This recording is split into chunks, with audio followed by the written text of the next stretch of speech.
Okay, let me sit down for this one. This is definitely going to go into my high consciousness TikToks, this reply.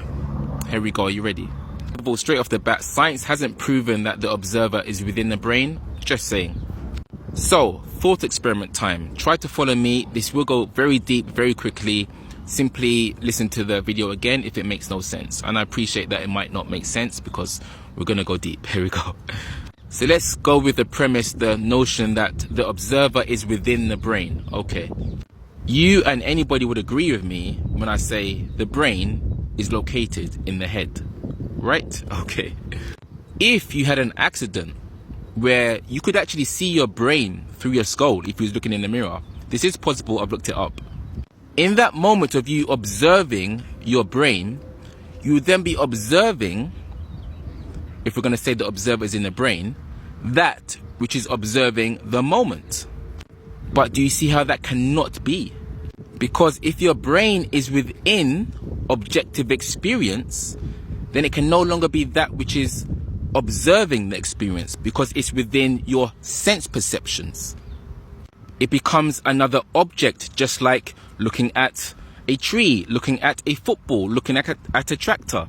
Again, if you had that injury, looking at your brain, it will then be within the experience. There'll be no difference from the perspective of they are objectively able to be perceived. The observer of objective experience simply has to be distinct from experience. And you know this in your direct objective experience, such as right now. You are very aware, I'm sure, that you are aware of objective experience happening, the phenomenal world, things being, and you, the observer of it. You don't say that you are the sun, you are the tree. You are the observer, right? You observe reality, you observe your body even, you observe things happening. So you do know that there is a distinction between the observer and that which is being observed objectively. Like I'm saying, the brain is also a part of that which is being observed objectively. So it can't be the observer. And also just saying, there are some scientists that are coming around to the notion, which I'm putting forth here, that consciousness is non-local. It has no location. And also, do you see how it's just a belief that the observer is in the brain?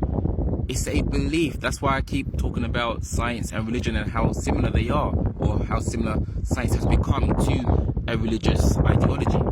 It's a belief, it's faith. It's not in anyone's direct experience that the observer is in the brain.